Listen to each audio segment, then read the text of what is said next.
What is good, everyone? We are back for another State of the Franchise episode, and we are going to be talking arguably biggest game of the year. It feels like it is at least the biggest game right now coming up on Christmas, and we are going to talk about all that stuff coming up on State of the Franchise. Make sure to drop your spicy sourdoughs in the chat, and let's get this thing cooking. That's Jason Aponte. I'm Brad Graham. We're going to get into it all right now.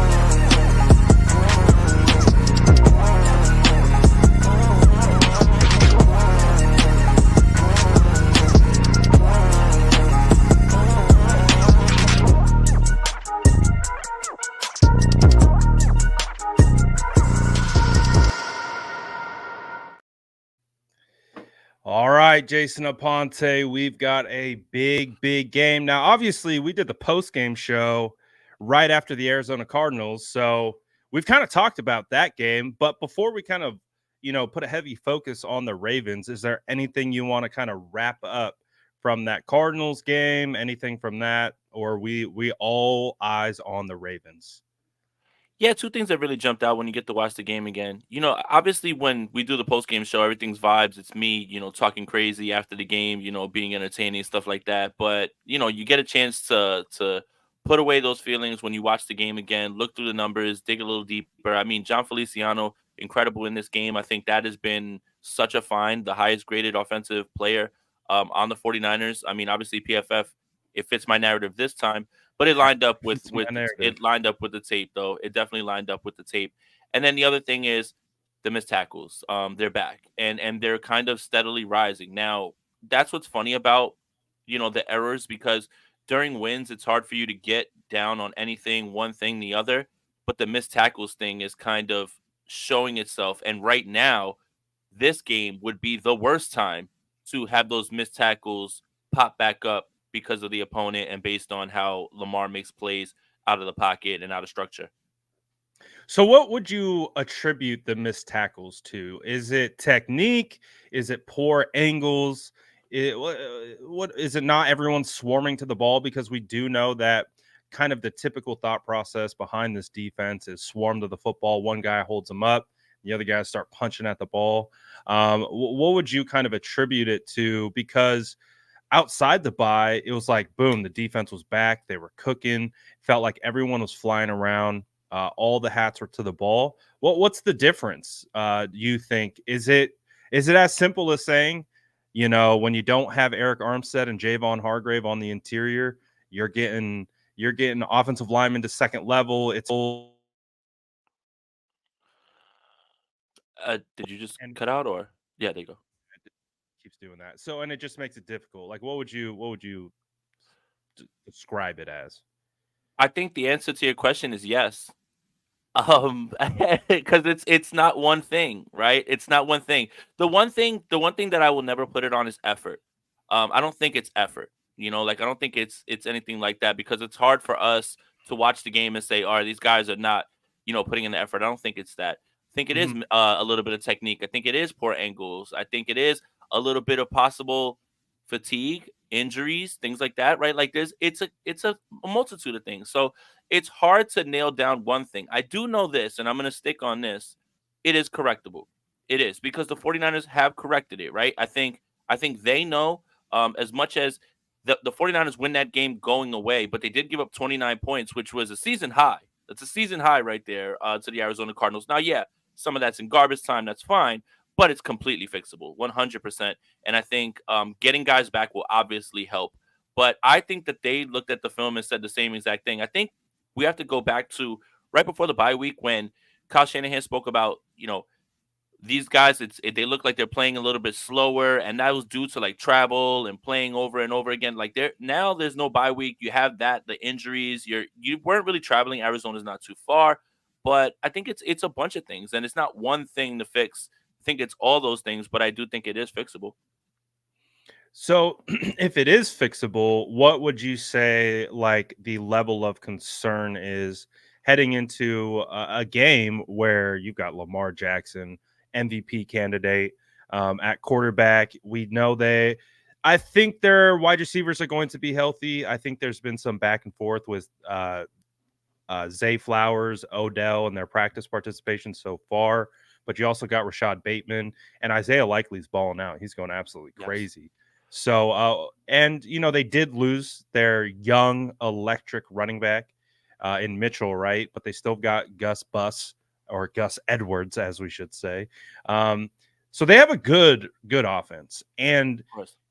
it's operating at a level that we haven't seen ever since they kind of got rid of the old OC, which we know very well, and Greg Roman, Greg Roman. and and they now have a new guy in that seat. They seem to be firing on all cylinders. So, is that something you're concerned about, or what is your kind of thought process moving forward? My level of concern is an 8 going into this game. There's not really too much that you can do, that you can control outside of putting Lamar under pressure. And I wanted to highlight something because I feel like I put this out on Twitter, and I think a lot of things get lost in the sauce on Twitter because we had ourselves a little fun night with a lot of the shenanigans that were going on yesterday. If you don't know, you should ask somebody. I'm not going to elaborate here, but I kind of wanted to talk about the way that Lamar Jackson has operated. Right, I think the obvious statement is when quarterbacks are under pressure, their completion percentage is likely to drop. Well, that's the same for Lamar Jackson, right? When he's kept clean, his completion percentage goes from 74.6 to 47.5, right? That seems like normal. But there's two things that are really weird about that number compared to the under pressure number. When he's kept clean, it's 7.6 yards per attempt, right? Under pressure, it's 8 yards per attempt. Now, let's keep in mind 62% of his dropbacks, he's been kept clean. 37.9% of his dropbacks, he has been under pressure. But it's 6 touchdowns to 1 interception under pressure. It's 11 touchdowns to 6 interceptions kept clean. But here's what's really funny. And I said this and everybody had a good time with it. I said, here's the kicker. Really funny that you bring that up, right? Under pressure, Very nice. his big time throw percentage skyrockets to 10.9%. 15 of his big time throws happen when they're under pressure. And his turnover worthy plays have only been 5, which is 2.4%. Conversely, when he's kept clean, his turnover worthy plays are 10 and it goes up to 3.1%. And when he's not blitzed, it's 12 turnover worthy plays and 3.5% of them. That is such a weird number to go into. So basically, what does that all mean? It means that you highlight how special Lamar is out of structure, how much pressure he puts on you, because it seems like when you get close, he's still finding a way to hit those throws. He's got more big time throws, and his percentage goes all the way up when he's under pressure. And I know it sounds as simple as like make him win from the pocket, but I don't know if blitzing him is exactly the way to go. You have to keep constant pressure on him, right? Like you always don't want him to just feel comfortable. But those numbers are really funny when you really look at them about how the big time throw percentage goes up, his turnover worthy plays go down, but when he's forced to work in the pocket, his turnover worthy plays go up. Kind of funny how that works. And I think there's a correlation in between keeping him in the pocket, making him operate from there, not letting him get out of the pocket, not letting his receivers find a way down the field. Make him play more in structure, make him play in the Monken offense as a quarterback operating from the pocket. I think that was really strange because it does line up kind of with what we've been seeing.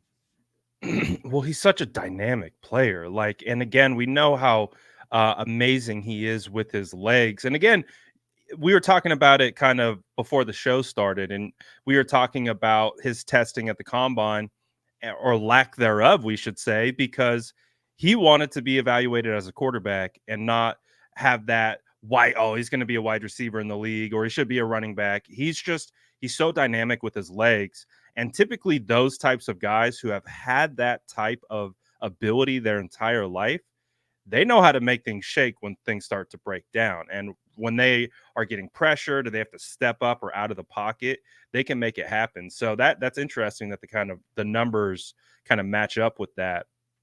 But I do think, the 49ers, do you still think that kind of perception of the 49ers having trouble with mobile quarterbacks still exist? I mean, we saw Kyler Murray last week, right?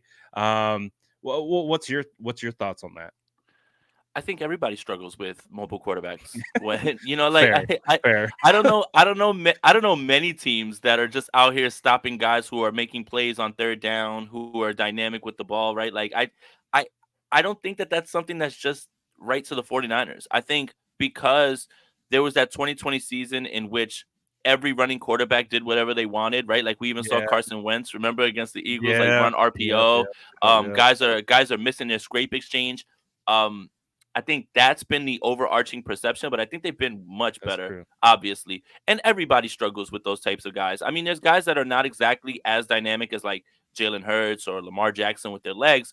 But like a guy like Gardner Minshew can kill you on third down if you're not careful. There's certain guys like Brock Purdy that can kill you if you're not careful. Oh, by the way, Brad, the Arizona Cardinals did something so ridiculous and it still didn't do anything for them. They dropped 9 in the coverage and they just rushed 2 and I'm it's like, like go ahead, go ahead. good. It's just Brock Purdy and Kyle Shanahan are breaking teams' brains right now. And it's just like enough with the pass rush. We have to get back in coverage and it doesn't mean anything. That was so funny when I came across that play when I was Yeah. breaking down the film, and they're like, all right, they're showing zero, right? They're showing zero blitz. They got multiple guys on the line of scrimmage, up to 6 or more, and it looks like they've got every guy in a gap, and they're going to bring the house. But obviously, as we've seen throughout this year and last year, what defenses do is they show that look and they drop certain guys out back into Yeah. coverage. And the reasoning behind it is it's a gotcha moment. They're trying Yeah. to confuse the Confusion. quarterback. And just make you hold Pre-snap the ball for versus another second. pre-snap versus post. Have them process that extra layer and, like you said, try to bait them into a mistake, bait them into a defensive lineman falling out where they think they have an open zone, all those different types of things. And it's hilarious because you're thinking that's going to be something similar. They drop everyone out. Everyone. They rush 2 defensive ends. And I'm like, dude, I've never seen this before because the whole middle was open. And Yep. Brock was just like, all right, let me All kind right. of shuffle up into the Yep. pocket. Here comes George Kittle. And they had like 4 guys Uh-huh. in a box Right. in the middle. I'm like, damn, I don't know if I've ever seen that before. And then Yep. Kittle's just like, oh, well, if this is what you're going to do, I'm going to angle upfield. Yep. And Brock just did boop. Yep. And And it was an amazing catch. I just find it funny that like the defensive coordinators now are just in a space where they're just like, I'm all out of ideas with this offense. I don't know what to do. We're just like, screw it, rush 2 and drop 9 and see what happens and see if he can process that. I just thought that was really funny. But kind of going back to what we were talking about, like with Lamar and this offense, it's potent because now they've got people that are threatening you down the field, and Lamar is now able to get out of the pocket now and make those plays, right. And the Isaiah Likely thing, not losing Mark Andrews isn't easy, but Isaiah Likely has become a favorite target, right. So I wonder my question is, how do the 49ers combat that? Are they going to shade someone over towards him a lot because you don't want him just racking up catches, because he will catch the ball 4 yards, take it 10, take it 12, keep the chains going. It's kind of what I noticed when I was watching that Jacksonville game. I'm just like, man, he's really been relying on him a lot, like as the safety blanket. And we noticed that in a Greg Roman offense, but Todd Monk is much more vertical, right? And I think that was the concern with this change between Roman and Monken, was he wants to like spread you out, get 4 out, get you 4 wide. And a lot of people were still skeptical whether Lamar can operate that. I think early in the season you saw some of those hiccups, but then Monken has moved towards a little bit more like what Lamar does well, right? And I think that's the sign of a good coach, right? It's not, hey, listen, just keep doing this. I don't care if you're not going to be successful. This is my system.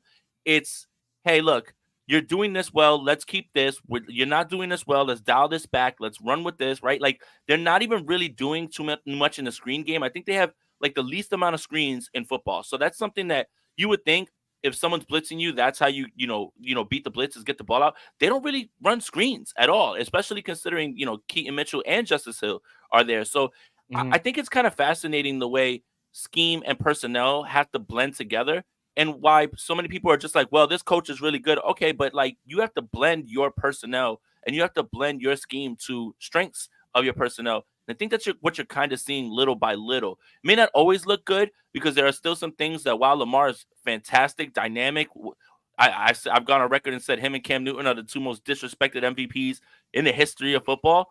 But there are some things that they still are working through a little bit. And I do think you want to keep him in the pocket. You want to make sure that you have the edge set. You want to make sure that he has to step up and make throws. You want that pressure, but you want to make sure that he's not allowed to get out with his legs on broken plays and have his receivers go into scramble drill, because that's when you're going to find yourself in trouble with big plays. Absolutely. And that's perfectly like leading us into Tyler's comment.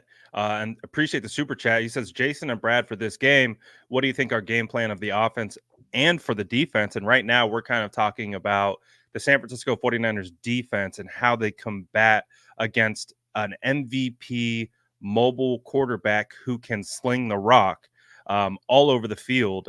He can play from the pocket and he can do it from outside of structure as well. It's why Lamar is a phenomenal quarterback and right now has that Ravens team as the cream of the crop in the AFC. That's why everyone's calling this the Super Bowl preview, right? Because Yep. it's the two best teams in the league going at it on Christmas, all eyes on prime time. So everyone, we're trying to figure it out. Like, how do the 49ers combat it? And I think that all that stuff that you talk about is extremely on point because one of the things with Isaiah Likely, it's like, all right, you think you lose a caliber tight end like Mark Andrews, who's probably a top 5 tight end in the league, and you go Mhm. to a guy who is not like Mark Andrews, but I would say very comparable in just overall talent. Like Isaiah Yeah. Likely coming out of Coastal Carolina was a phenomenal prospect, and he has the traits to be a large human, right? Like all tight ends are, but he moves extremely well. And so the question becomes when you have a quarterback like Lamar Jackson and you have a tight end like Isaiah Likely, are you putting a spy on Lamar with Right. Fred and you're Right. bringing a safety down to Right. kind of spy the tight end over the middle because Fred might be preoccupied? Like that's kind of like the scheme questions that I think they Yeah. got to figure out because I would imagine most teams play Lamar with a spy. I feel like that's Yeah. the only way you can do that, right? Yeah, I mean, I think conventional wisdom would tell you that. I think that there's no perfect way to do it, and I think that's what makes this game so stressful. Like when you list the quarterbacks in the league that keep you up at night as a defensive coordinator or as a defense, Lamar Jackson's got to be near the top Yeah. because of the way that he can operate and do whatever it is that he wants, and he's such a dynamic player, right? It's gonna sound cliched, it's gonna sound like a simple answer, but being disciplined, keeping him in the pocket, and making sure that you're getting to him and you have to finish, right? Like I rewatched that Los Angeles game against the Ravens. Aaron Donald had him 2 and 3 times like in his arms, like ready to wrap him up and throw him down. And Lamar's so dynamic, he's got the ball in Yeah. his hands, he gets rid of it. And Aaron Donald still he's gonna go his entire career without sacking Lamar Jackson. I think he's like the last active quarterback that he's never sacked or something like that. So I Oh, I mean, didn't look, know that. yeah, so it's just again like it's about being disciplined, it's about keeping him in the pocket, and it's about finishing. You've got to finish, right? Like it's not enough to get your hands on him because he can still make plays. You have to finish, and you have to hope that you get some turnovers, you get some plays, you keep your defense off the field. The running game is going to be tough to slow down right now because it appears today on Thursday, and you have to remember normally Thursday would spell doom for somebody. There's still a chance Friday is the day that Armstead and Hargrave can do something because of the Monday night game.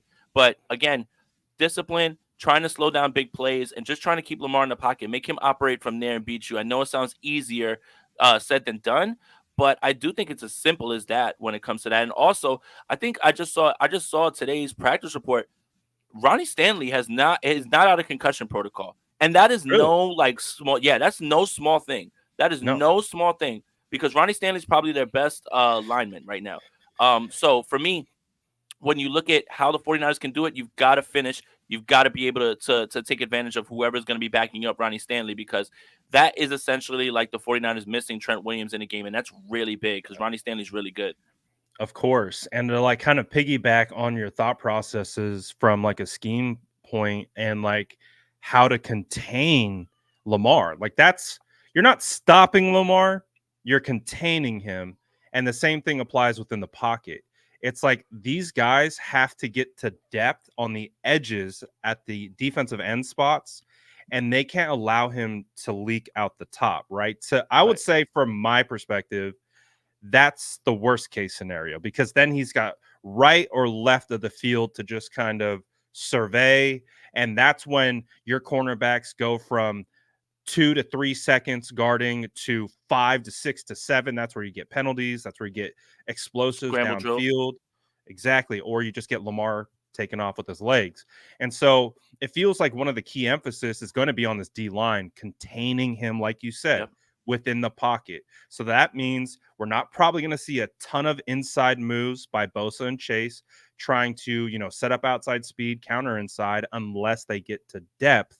But that's going to be the key element is they got to get to the depth of the quarterback and make sure he can't bail out the top. And the hope is, Jason, that Hargrave and Eric can play. So then you're feeding basically Lamar into them, right? That's the Yeah. goal. It's like you got to Right. keep him trapped in and then force him up into the pocket where hopefully Hargrave or Eric can clean up. So Yeah.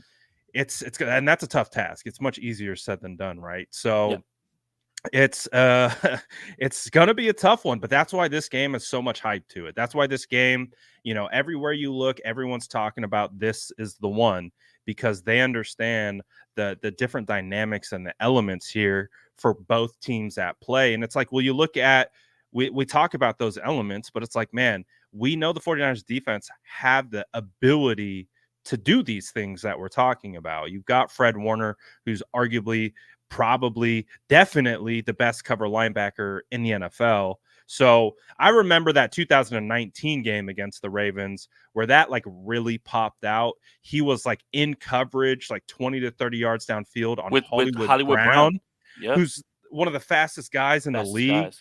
And then he was doing it on Mark Andrews and he's clamping and we're like, all right, okay, there's all pro Fred. And that was really the year that he took that jump to the elite level linebackers in this league. And a lot of it has to do with his coverage ability. So we got those guys. Dre Greenlaw can move really fast. And of course, we know he'll thump you. But it's just about playing assignment sound. Like you said, it comes back to the details, comes back to just playing your role within the defense and sticking to it and allowing everyone to work together. It needs all 11, right? There's going to be heroes that come out of this game, but when it comes to it, the team that plays the best team ball, it sounds super cliche, right? But is probably going to win this game. The concern comes in is if the defensive line is not able to slow down the run, and Fred and Greenlaw have to compensate now, and get over, and then you start having those looks where play action is in, right, and those guys are starting to cheat a little bit if the run game is cooking, right. Like I know that sounds super cliche, but if Fred and Greenlaw can be honest and stay over on their assignment and know that the defensive line is wrapping up the run, like if Gus is not ripping off 5 and 6 and Justice Hill is not getting outside of the tackle boxes and actually getting outside to the lanes, because they've actually run the ball very well left and right end, because they've got that speed. A lot of that has to do with Keaton Mitchell. Unfortunately, he's not playing, but if you don't need to cheat over and your defense and your defensive line is slowing down the run and you're wrapping them up and you don't need that extra support from them, then it makes you super flexible in what you can do. You don't even have to rush any more than 4. I already went through the numbers about blitz and when not blitzed. It's better to not blitz him at this point. Yeah. But yeah, if they can get over and stay on their guy and just say, hey, listen, almost like how you would do with Mooney Ward, like go follow this guy. Fred, go follow Isaiah Likely, or Fred, you know what? We're going to have on this play, you're going to carry 3 up the seam, all the way up the middle, and we're going to drop our safety to come down on Likely, right? You've got to disguise those looks, but you can't do that if you're not slowing down the run, right? Because now you have to worry about that. And then on top of slowing down the run on just, regular run plays, run designs, it's Lamar with his own legs. And that's something that's really, really hard. And that's the stress that the Ravens put on you is you have to be able to slow one thing down to slow them all down. And if you're not slowing that down, then you're probably in for a long day. I think the Rams did a really good job, even though they gave up 33 points. Jacksonville actually did a really good job. So I'm interested to dive into that a little bit more, kind of see what they were doing in that game. Felt like Lamar was a little bit off in that game. That was the Sunday night game, if I'm not mistaken, right after the Arizona game. But Zay Flowers, I think he had 1 target in that game. The guy who's popping off for them now is Odell Beckham. It seems like he's completely over his leg injury. Obviously, not the same guy, but it all comes down to if you slow down the run if you force Lamar to beat you from the pocket, you have a much better shot than if they're running the football, can hit you with play action or can hit you with an RPO. That's when you start guessing. You're not playing fast. You're going to start guessing. You're going to start getting in your head because you're trying to diagnose too quickly without having the information in front of you. Yeah, absolutely. We'll definitely come back to the game plan about the offense, but I did see this super chat come through. Gray Fox says, "Would you call J.J. Watt? I mean, I'd call him, but I don't think Say, hey, he how are wants to you? play. Yeah, like, hey, what's going on? What's going on, Funny little pal?" discuss, funny little discussion with him on Twitter about the what is it? They're calling it the white people versus black people bowl or something like that. Oh, Yeah, the yeah. Rashard Mendenhall tweet Mendenhall that thing, yeah, yeah. has Oh taken man, off a life of its they need to own. do that just for charity. Oh They need to do that just for charity gosh. at this point. But yeah, he was pretty funny The with that. No, ratings I would be think through the roof on that one. yeah, 100%. I think but I think JJ Watt's done. Gray Fox. I think he's done with football. He's got a kid now. I think he's done. It sounds like there's people that are out there, but they're going to be names like, Dominican Sue met with Miami. That's the first name that pops out. And obviously the 49ers were interested last season. Kyle Shanahan said, not yet. We'll see. So Mhm. I don't know if there's a name out there that you can just call automatically. They did add someone today to the Yeah. practice squad, a defensive lineman, which is like, it's kind of, like it's I don't want to It's read a too far body. into it, but it's It's a Thursday. body. It is. But does that mean, hey, these guys definitely aren't going to play? You need to have someone. You could read it that way. I look at it Like, as the Kalia Davis going to IR, Kalia Davis going to yeah, IR. yeah, You lose that body, and right, they replace him with a very similar body style, right. 6'2", 300, kind of exactly like And Kalia is. that's what's so funny about the Arizona game, Brad, is like you're looking at the rotation and these guys are down to their last bodies. Like T.Y. McGill was on the practice squad, brought him up, and he had to play. Robert Beal was taking one of his 22 snaps. Like he was actually out there. That's supposed to be something that's for like next season. That's how deep and far they're getting, right? Like that's how far they're getting into this right now Yeah. at this point. That's a little bit nerve-wracking. I Mhm. wonder if Kerry Hyder's available. I mean, Ooh, that's again, that's valuable, he like has good right there. I inside mean, out versatility. yeah, Yeah. I mean, he Mhm. has experience in the scheme. I know that he was down there Yeah, in that's Houston not a and they bad. let him That's go. actually a good call. It's a really good call, Yeah, actually. I wonder if Kerry Hyder's available. I mean, again, when you're looking at it, right, you want guys that you could bring in the building on Friday and they can contribute on Sunday. Kerry Hyder probably goes, in that lane right there. Is he a difference maker? No, but he's a body, and Mhm. you never know. Could be rejuvenated, but He's it's he's hard right had now. success. He's flashed Yeah, before. yeah, Like we've seen he it. has, He's not a 100%. dominate the game, but he can Right. flash. 100%. So, you're gonna have to rely on Javon Kinlaw, T.Y. McGill, Kevin Gibbons, right? Like you're gonna have to like rely on these guys in this game, hopefully for not too much longer. But man, looking at that Arizona game and looking at their rotation, I'm like, man, you guys are really scraping the bottom of the barrel here. Like, I mean, not the bottom of the barrel in terms of talent, but like the last options on Yeah, your they're just team. out of Robert Beal guys. Jr. getting out there. Yeah. Like Randy Gregory's gonna have to play a ton of snaps. I wonder if this is one of those games where to offset the loss of Armstead and Hargrave on certain downs, especially downs that they believe are going to be passing, that you'll see that Bosa and Young mug over the A gap and have guys on the outside. Like maybe you run like three DEs, right? Like you run Yeah, Gregory on one edge and you run just go Bosa straight and Young, NASCAR. right? You run Bosa and Young over the A gap, over the Garden Center, and then you have Cleveland Farrell on the other side, who's gonna have to play. Like that is insane. Mhm. That we're like at this point too. Like seeing him limited, like really makes my heart shake. Like I don't know like what they're going to do if they start losing that. So you have to bring all those guys together, but that has to be obvious passing downs because now you're vulnerable against the run, right? Mhm. So it's gonna be interesting to figure out how the 49ers offset all these things. We still have another day, so I don't want to jump to conclusions. If I had to Yeah. put a percentage on Ooh, Hargrave a and nice little Armstead, combo. that's pretty good, right? That's a slip of the tongue. Armstead and Hargrave not playing a percentage, got to have it at least 70% right now. But there is a chance that all that changes. So, yeah, I know. I don't like saying it either. I need them. I need those boys out there, man. Like we need those guys on the interior so bad. Like they've been so good. And again, like part of the reason, like when we look at their importance, sometimes it takes guys being out to like understand, like, all right, maybe we're not giving this guy enough credit. Like, But Brad, you gotta pull the starters, man. Put the back. Where the what backups? What? How many people you think are? How many people do people think are on an NFL roster? Pull the starters. You can't. They're all hurt. Like, what do you mean? What are we doing? Like, you have to play these guys. You have to have them there. Like, it's so strange. yeah, absolutely. And my take on the JJ Watt thing is, my understanding is he's still under contract. So he wouldn't be able to come Is back. he? He wouldn't be able to. I think so, right? Hey, man. I mean, look, Arizona. That's our house too, man. We played there in 2020. Just pass them over, man. Just hand them over, Just, bro. Like, come on. just catch and release. Let him go. Just Just come on, get out of here, man. come on, What are man. you doing? Come on, man. Come on. If he wants to come back, let him hoop for the Niners. Get out of here. No, you don't need him. Gammon says nerd alert as we're out here nerding about this game coming up. Looking forward to it. It's going to be a good one. When's Drake Jackson should be able to come off IR here pretty soon, right? Like, maybe he's a guy. I don't know if it's this week, if he's available. It's around that time frame. So Yeah. I don't know. They got to figure it out on the defensive line. Obviously, they're bringing in bodies right now. Ty was a guy who actually stood out last year when he was signed mid-year.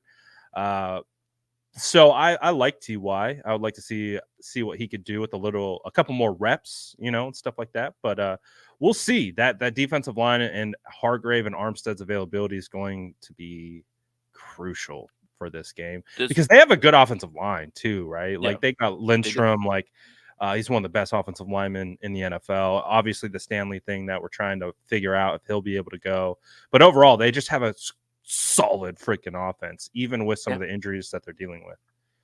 I mean, one more name, and I know he's not a defensive tackle, but Justin Houston wants to play for a contender, and I was dying to see him get out there as well too. So I don't know. Like again, you have to explore all these options right now, because we don't know the severity or how long this is going to take. I do think that, I'm not trying to downplay the importance of this game, but the 49ers don't need to win this game, because this is not an NFC opponent. If they do fall, obviously it's against the AFC opponent. Doesn't affect the tiebreaker, and then all you have to do is take care of business the next 2 weeks. Obviously, you don't want to go into that Los Angeles game and have to win it. It'd be a lot better if you did. I don't think the 49ers are taking it like that. I'm just saying, like, from a comfort standpoint and where everything sits right now. We're big Giants fans this week as well too. Let's go Tommy Cutlets. Let's keep the pressure on these guys, and let's get the Eagles out of here. But they don't have to, in terms of tiebreakers, right? A win against the AFC just is another win in the win column, but it doesn't change the tiebreaker. So yeah, you want to win this game, obviously, but the NFC is where you're kind of looking at it. And if you take care of business, Chase Young revenge game against Washington, and then obviously Week 18 against Los Angeles, which depending on tonight's outcome, that game could be the reverse of the 2021 game. Right? The one where the San Francisco 49ers need a win to get in the playoffs.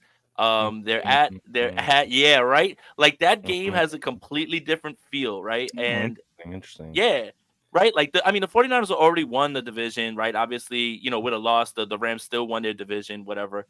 But that game kind of would have a flip on the field. But right now, this will be a big game tonight against the New Orleans Saints. We're big Saints fans tonight. That's interesting. All right, I like that. That's a nice little look at it. Let me see. I'm gonna bounce to this super chat from Smack Jones. Says these injuries could be a blessing. Mug packages is good against Lamar. More speed for the contain. Also be in heavy nickel packages for spies. So heavy nickel, does that mean we saw Diamador Lenore back out of practice today? So that's good. I think he's going to play. That's great.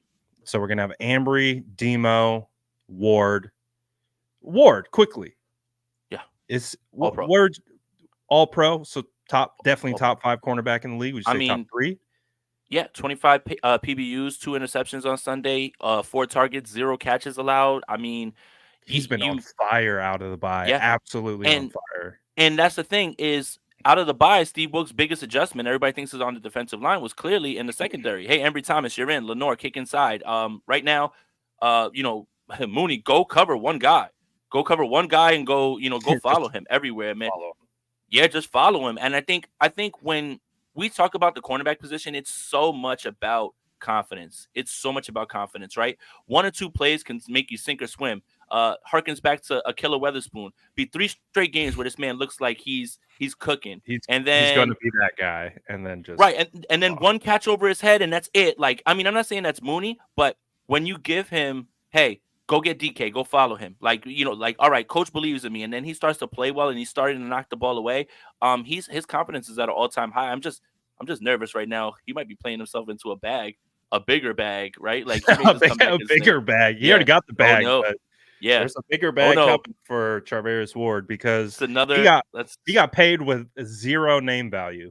When we yeah, signed Charvarius, I was like, who? yeah. And Who? then I did some research. I'm like, all right, he's pretty Yeah, good. And then yeah. obviously, since we've been able to watch him at training camp, him and Ayuk, right? Get your popcorn ready. That was Those two super fun. guys at training camp have been a blast to watch. And so that's where we were like, all right, Ward's going to be a quality cornerback. And he's even exceeding expectations Right. from when we first signed him. And again, he knew it. He's talked about it. And we know like a big part of these types of accolades, the personal accolades, is you got to make the splash plays. Obviously, you got to do the intricate things, the small Yep. details, the Yep. team first stuff to be able to Yep. play your role. But to get Mhm. the accolades, you got to make Yep. the splash plays, and that's what he's Yep. been doing. He's going crazy. Yep. Shout out Trevor. Defensive back is fascinating because if a cornerback wipes out a wide receiver and the ball doesn't even go their way and they're not looking your way, they're like, oh, he's not making plays, right? Like, and then he gets 2 interceptions and all of a sudden it's like, oh, is this guy an all pro? No, I mean, I think you should watch like you should just watch the games and you could see that there's times where the quarterback looks and they're like, no, I don't Oh, want he's that. an all pro. Like it's like, Yeah, well, yeah. Now he's an all pro because of the interceptions. It's like right, the interceptions outweigh, and obviously everyone likes the interceptions because of they're course. big momentum changes. And when you take one back to the crib, that's something completely different. But for me, the funniest part is he can like wipe away a wide receiver and the quarterback will look and just go right the other way and he gets nothing on the play. There's no metric for taking away a receiver on a play, and that's not the way you should be evaluating DB play. Like DBs have the hardest job in the world. They have to be perfect all the time, and when they give up any catches, they're terrible, right? Like that's literally how people look at defensive backs. It's the hardest thing in the world. You've got these world-class athletes running at you. You're trying to play technique. You're trying to guess what the route combination is. You're trying to, you have to do all these things in an instant. And if Can't you touch him mess past up, 5. right. And if you mess up, you're terrible. But if you make a play, you're an all pro. Like it's the biggest variance of praise at almost any position aside from like offensive line, I think too. Like, oh, you missed the block. That's it. You're terrible, right? Like, yeah, I just wanted to make sure I got that. That's Hitchcock, me. That's get me. out of here. Hit the Yeah, no, road, that's me. Jack. That's me sucking up to Brad. You know what I'm saying? Like just throwing in the offensive line stuff. But yeah, like again, Thank you. those guys are out there. Like, imagine being a wide receiver and you got Devontae Adams running right at you, and he's getting ready. He gets his release off, and he's getting ready to make his move. And now you've got to decide where he's going on this route, and you have to make a play on the ball instantly. Because if you don't, it's a catch, and if you don't wrap up, he's gone, and there's no one behind you to help you. Like DB is very very hard, man. And I think we Yeah, it's very sometimes hard. lose sight of that. Oh, he's trash. He's getting cooked. Yeah. I don't know if it's as simple as all that. Well, because everything we like to boil football down in very simplistic ways, right? Sometimes, and the guys who take the most strays are offensive linemen and cornerbacks. Because, for example, like when Charvarius Ward was getting called with penalties earlier in the year, it's because he was having to cover the guys for like 5, 6, 7 seconds. Quarterbacks would scramble, and then the wide receiver would pull away and he would like have his hands on him or something, and then it would look like a holding, and they throw it on him. It's like there's a duality there. Like pressure helps coverage, coverage helps pressure. These things work together. If one side isn't doing their job, it's going to affect the other.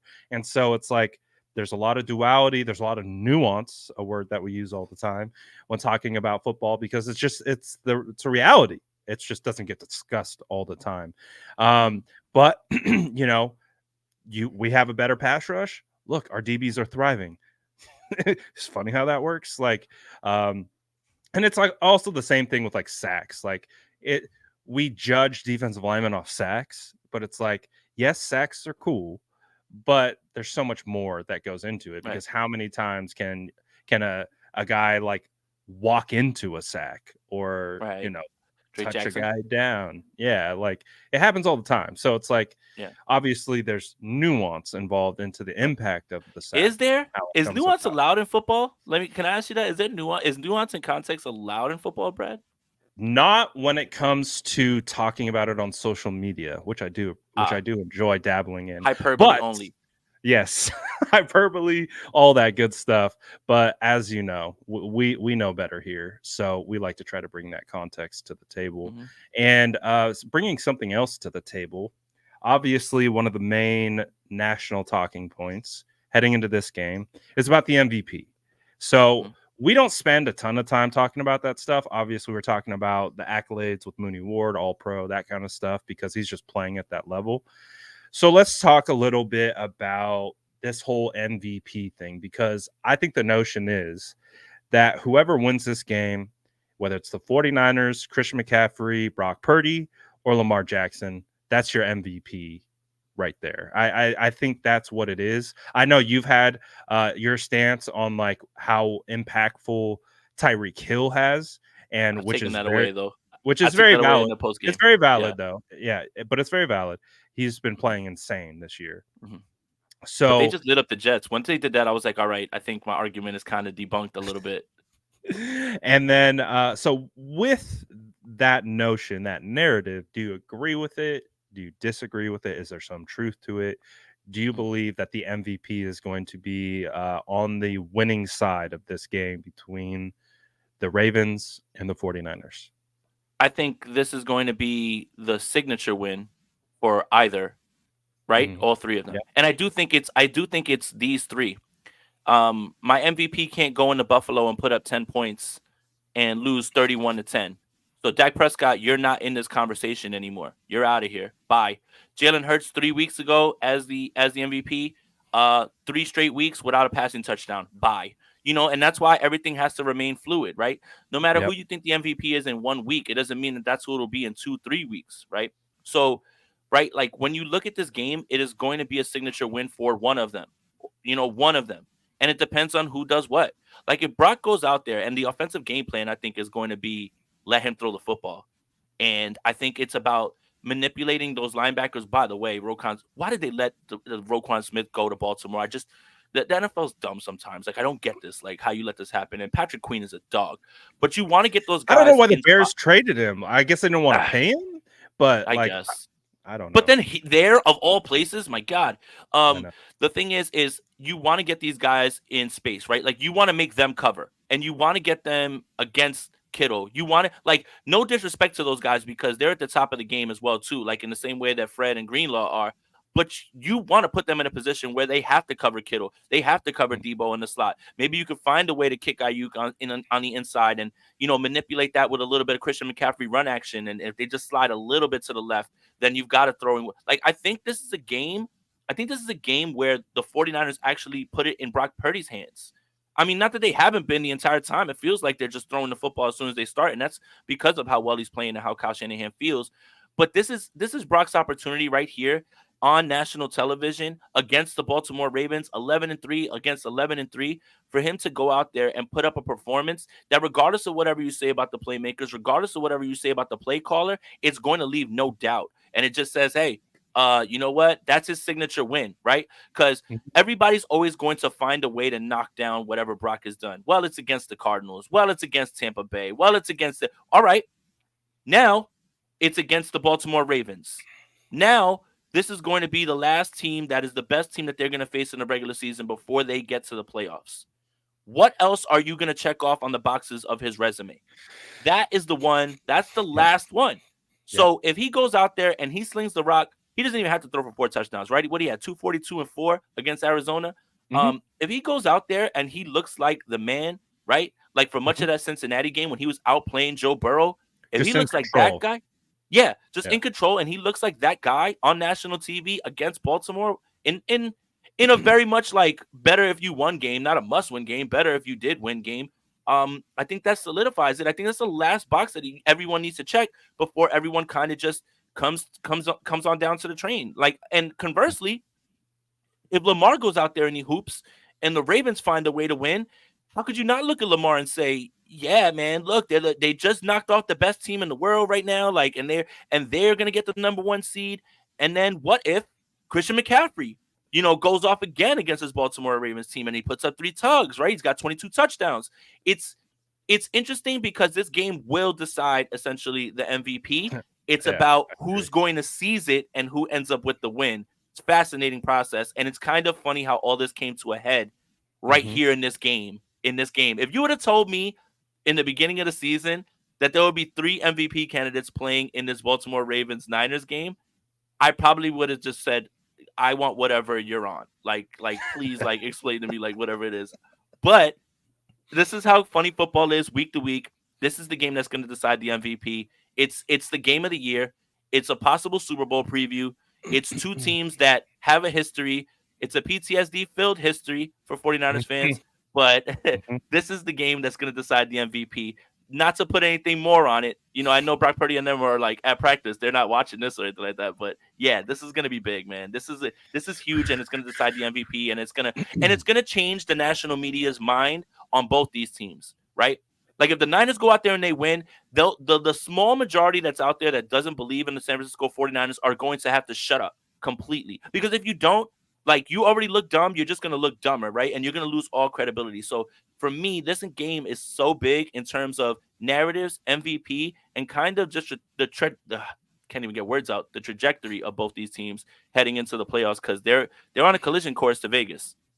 Yeah, absolutely. Extremely well said. What I would add to that is not much because I mean you covered it pretty freaking spot on. I just I talked too do much. That's all. So you can say that. no, you have phenomenal thoughts. I do think it all is going to come down to pretty much everything you said. It's the MVPs coming out of this game. It's whoever comes out the most uh glorious looking, I would say. Most triumphant, the hero, who's the hero of this game. And but on another notion, I think this actually we know this award's a quarterback award. It's just what it is. It's what it's turned into. I do think I do think Christian McCaffrey has a real shot at this. Yeah. And If there was part ever a year. yeah, part of this has to do with the people who vote on this award. Think about think about I s- I could be but bought. I've got to vote for every send single the award, check. folks. Send Send the super check. chats. Send the super chats. Bro, you need to have an episode where you're literally, all right, we're raffling off my vote. All right, The we're most rapping. Let's super go. What's the vote? They're gonna strip my This is a vote faster than community I got it. vote. This is a They, they, community vote. they're gonna strip my vote faster than they gave it to me. I literally just got the vote this season. They're gonna take it right away from me. That's so funny. But I really do think it comes. That's another aspect that, like, again, I didn't think about. Steve Young said it on KNBR, and it's like, think about who's voting for this, and then think about the people who've kind of been weary on Brock. It's a lot of your more journalist focused analysts versus your former player Oh yeah. analyst, right? Hmm. It's the guys who crunch numbers, who do advanced analytics, maybe do some tape, but don't totally do tape. They don't like live Or and die, also don't understand what they're looking at and the right? dynamics of like having when getting the ball out, what's right, what's wrong. Exactly. So those are the guys who are voting for this award. Now, obviously, and that's been a big conversation that's dominated the 49ers space is, of course, talking about the 49ers quarterback. And so it's really easy to see that there is a disconnect regardless of how good Brock is playing. So if Christian McCaffrey takes over the game on Christmas in front of the entire world who's sitting with their families watching the 49ers versus Ravens, biggest game. I mean, obviously, we've seen everything, so we can pretty much say this is the biggest game of the year because we've already seen the other games. But it's like Mhm. the culmination of it all and the meaning behind everything. It's like if CMC goes out here and backpacks this game, then dude, that's a case right there. And I think then you get the Tom Brady talking about it should be CMC MVP. You've got Kittle saying it should be CMC as MVP. And I think even the Brock saying that it should be CMC actually helps elevate CMC's case. And then, of course, you hear the people on the national shows. Well, look at Kittle. Look at what Kittle said. They're the guys that don't really like propping up Brock. So when they had this conversation, they're like, well, look at what Kittle says. This is his own teammate. This is his own guy. He's saying CMC. So it's like if CMC goes out and balls, I think he has a real, legitimate shot to win the MVP. Yeah. And do I hear a kid? Yeah, we got a breakthrough right here. Nice. Oh, He wants to get in. MVP He's like, award. he wants the MVP vote. Let's give him. He's the like, MVP you vote. not voting for me for MVP? What the hell, man? Yeah, what the hell, man? I've been putting my case up all year. Look, yeah, and I think again a lot to, and this is not to discredit CMC. It's just essentially there's been one quarterback that has been so dominant, right? Like has gotten all the highlight reels and everything, right? Like it's always been like Mahomes, the year that Lamar won it, he was just dominant the entire year.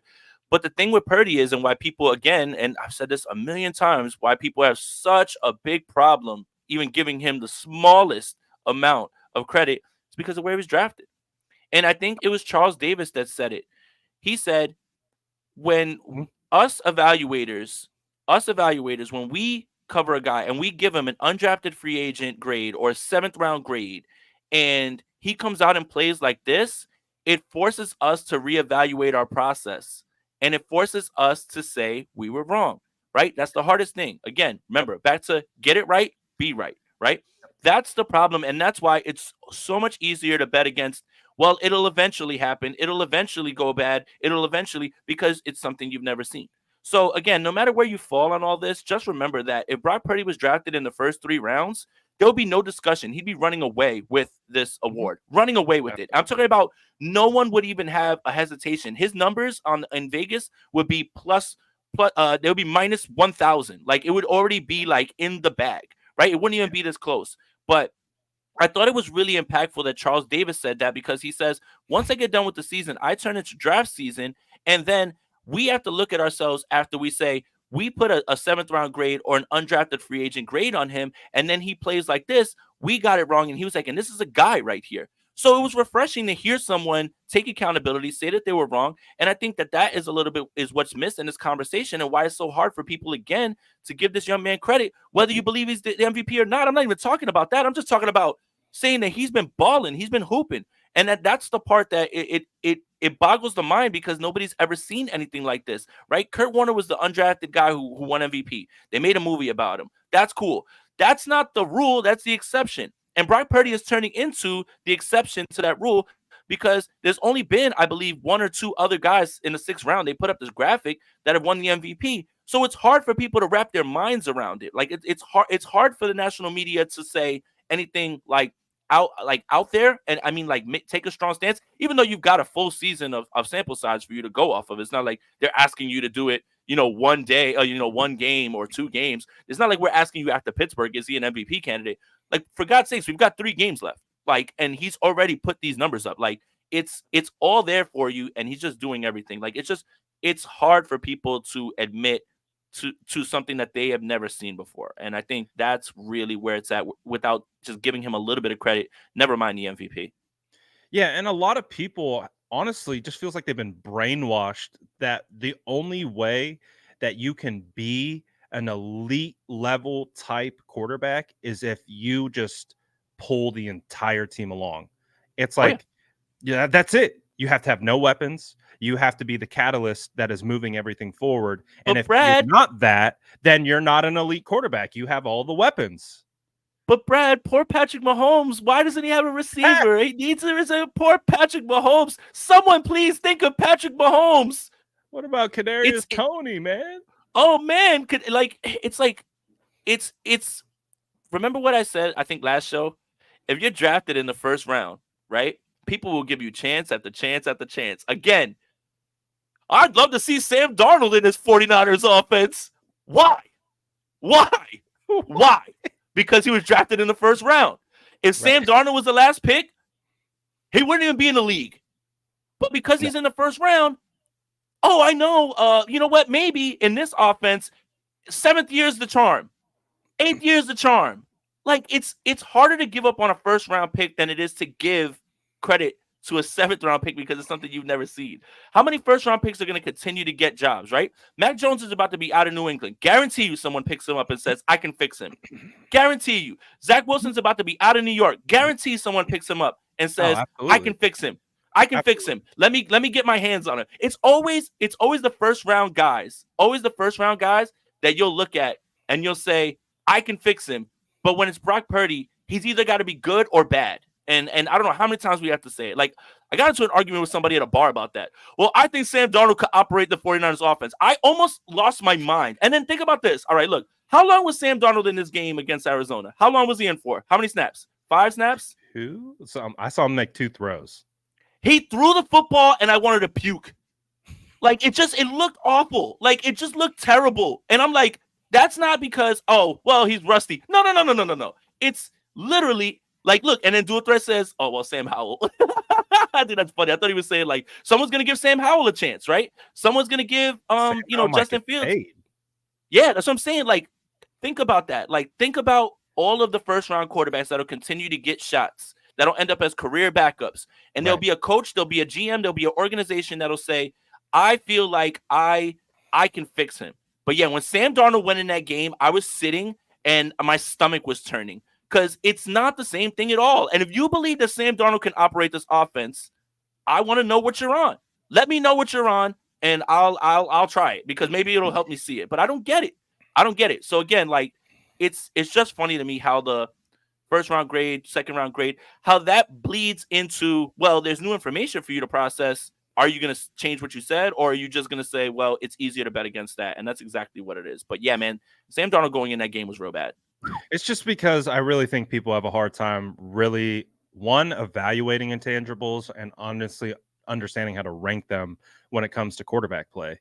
It is the most important position when it comes to the intangible level aspects of playing football. Like everywhere across the board, you can have big, strong, fast, and succeed. Obviously, you hear all the time in this league guys that were bigger, stronger, faster in college and dominated, getting to the league and being like, oh crap. Like, Yep. I did not know how much study, effort, gamesmanship, the game within the game is How going fast these on. guys are. And when you're not on your P's and Q's, boy, you get cooked. They figure it out, they smell it out, and then they put you, they twist you up like a freaking pretzel if you don't know what's coming at you. So that's the huge aspect of it is like Brock has confidence, leadership ability, processing ability. He has phenomenal pocket presence. Like no one talks about his presence within the pocket. It's insane. Like almost every throw he makes is off a different type of platform because he's either moving his feet out of the way because he has an offensive lineman coming in his lap. He's either throwing through bodies, over arms, trying to side arms. Like he is constantly changing his base, his hips, like that. And that's why they talk about like with kids growing up today, they're like, man, get them in baseball, get them in basketball. Don't just make them a one sport athlete because if you think about baseball, you're playing infield, you're turning 2 as a shortstop, you're getting it, you're running to the side, you're throwing off the bag with the whip, and you got to be able to make those fluid movements. Like you see that in Brock. Like you see, it doesn't matter what's happening around him, his brain just automatically knows the geometry and Yeah. he's like, all right, this is what I'm doing. And then Well, he does it. and essentially to your point, because I saw you post that throw to the on the out route with Ayuk, right? And Yes. people will look at that throw and say, that's a 7-yard throw, right? Or that's a right. Right. But Yeah. but you know what you forgot? What you forgot The is the horizontal hash yards, the hash he's on and how far he's throwing it that way. Because it's how not flat vertical. it is. Right. It's not vertical and it doesn't count as yards vertically. It's still yards on the football that you have to put in that spot on the edge, throwing across the field, right? Like The Mhm. yards count vertically, but horizontally, if you throw the football, like if you want to throw sideline to sideline, that's still a lot, right? And to be that accurate on those throws and be able to get that thing in there, right? Like when Mhm. you said that was the most impressive throw, I have a hard time disagreeing. And someone will look at the box score and they'll look at that throw and they'll say, that was an 8-yard throw. Who cares? It's not about that. It's not 8 yards. It's horizontally 20 something yards on a dime, right? Like right into the Yep. spot from where it's at. And that's the funny part. Again, about like I see the discourse in the chat and I love it. Stats and eye test. Remember what stats should do. Stats should back up the eye test. Stats should improve a narrative that's not out there for your eye test, right? Stats Mhm. shouldn't show you something that you can't see on the field. And a throw like that, the stats deceive you. That's why you need to watch the game. Show it. Look at like, This and that's is the thing. such a It's like, and then look, dangerous throw. and look at 30 and 33 is like, I was right there. I had it. I had it. Look, he's on the far hash, and the Yep. ball has to be in that spot because if it's not, it's going the other way. Yep. Like This is why you, it's a dangerous throw because it's a flat throw. It's not right? vertical. So when you have a DB, they can undercut. All they have to do is adjust their angle and Yep. they're right in front of the ball. But that's what he tries to do. And look at that is a dot. You 33 couldn't is right put there it in perfect position. He's right perfect there in position. perfect position. He's thinking he's This, getting pick six. He's thinking dun dun. Nope. Sorry, pal. Not and happening. that's why he had look, and that's why he has his hands on his head, and he's like, Yeah, he's oh, like, like, oh, I should have picked but and that. you know what? And you know what? If I was his defensive back coach, I'll say, hey kid, tip your cap, keep playing. You were fine. Nothing you can do about that. You just Look got at Brock that. Purdy, pal. It's all right. Yeah, and look, that's gonna go down as a what? As like a 13-yard throw, something like that, right? Like out of the Yeah. at the sticks, past the sticks, and then it goes for more like after the yak.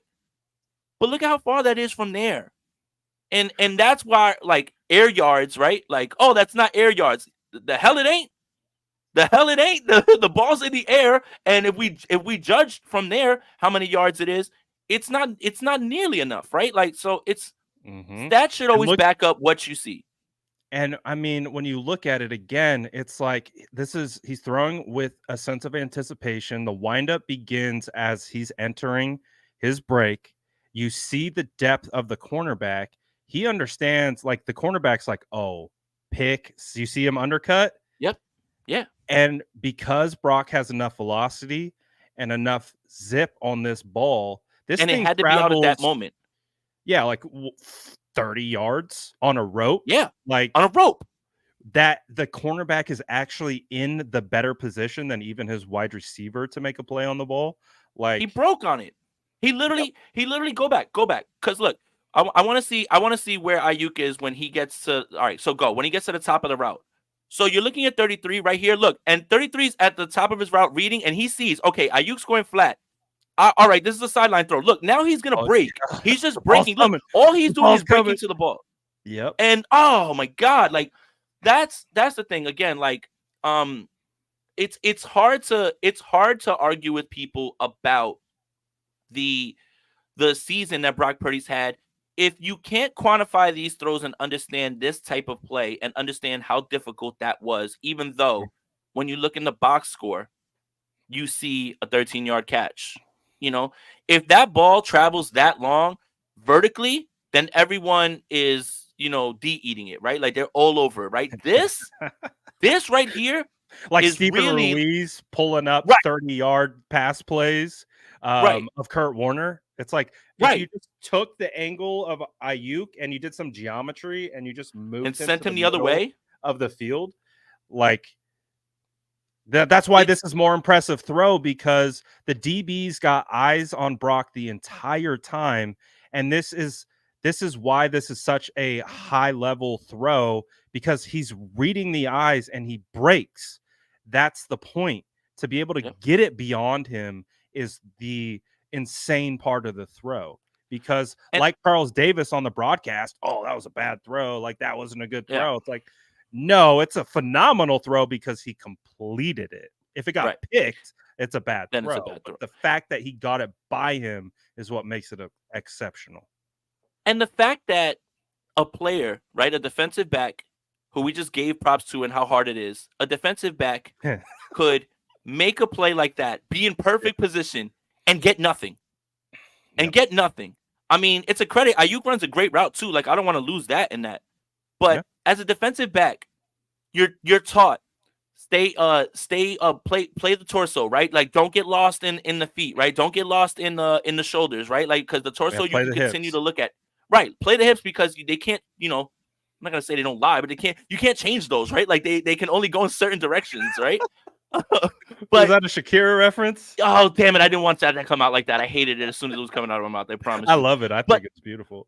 you're playing your keys. You're doing everything right. You're playing within your play concept structure of man to man. You make the exact right read. You break on it exactly when you're supposed to break on it, and you get nothing. And you get nothing. And I think that's just when you get back and you watch that on film, they're going to say in that room, right? The Cardinals DB coach, he's going to say, hell of a play, 3-3. Like, there's nothing you could do about that. Continue to play like that. Continue to just trust yourself. And just sometimes you have to tip your cap. Better throw, better catch. Nothing you can do about it. Yeah, he was the thought process behind the play by the cornerback was not the issue. It was just a better throw. That's what it comes down to. So Brock's been balling. I got no problems with that. Strawberry React says, I've taken to responding to CMC MVP comments with calling him a system running back and using the same argument against Brock against CMC. I do think both deserve it. Just sick of people trying to crap on Brock. And that's part of it, right? People are using, the weapons around him again, but it's like on that particular, they'll mention Brandon Ayuk being, such a dominant weapon for Brock, but it's like that throw that we just watched, that was all, and no discredit to Ayuk in his route, but that was on Brock. Like, that was a Brock throw. Allow me to chop this whole playmaker thing down to size with every single quarterback in this league, or a few of them that people consider the top ones. Josh Allen, your offensive coordinator is putting you in bad spots. You need a good play caller. Oh, he needs a good play caller. Oh, okay. Patrick Mahomes doesn't have anyone to throw. Travis Kelce's declining. He needs a wide receiver. Oh, he needs a wide receiver. Lamar Jackson against Pittsburgh, he has 7 drop passes. Oh, you need playmakers to catch the football for you. Oh, I get it. I get it now. I get it. Everyone needs playmakers except for Brock, right? Like, it's the stupidest thing I've ever heard in my life, right? Tom Brady in his last year with the Patriots, right? But when everyone thought he was washed, well, it's not Tom. He needs playmakers. Oh, Tom Brady needs playmakers. It's stupid. It's the dumbest thing I've ever heard in my life, because I can break it down to every single quarterback and everyone will make an excuse for everyone. Derek Carr needs a new playmaker, play caller because he's leaving the Raiders. Yeah, he stinks. Like, it's the dumbest thing I've ever heard. I can do this all day with every single quarterback. Why does it only apply to Brock? Why? All right. Tua Tagovailoa, I don't know if he's that good. Well, you know what? You get a play caller and you get Tyreek Hill. Yeah, Tua's elite now. I don't understand this argument. It never held any water. It never held any water, man, at all. And when you look at all these quarterbacks, matter of fact, let's keep going. Man, Justin Herbert needs a new coach, man, and he's got to get somebody who's gonna like give him some playmakers, because he's just he's dying out there and you're wasting him. Oh, we're wasting Justin Herbert now.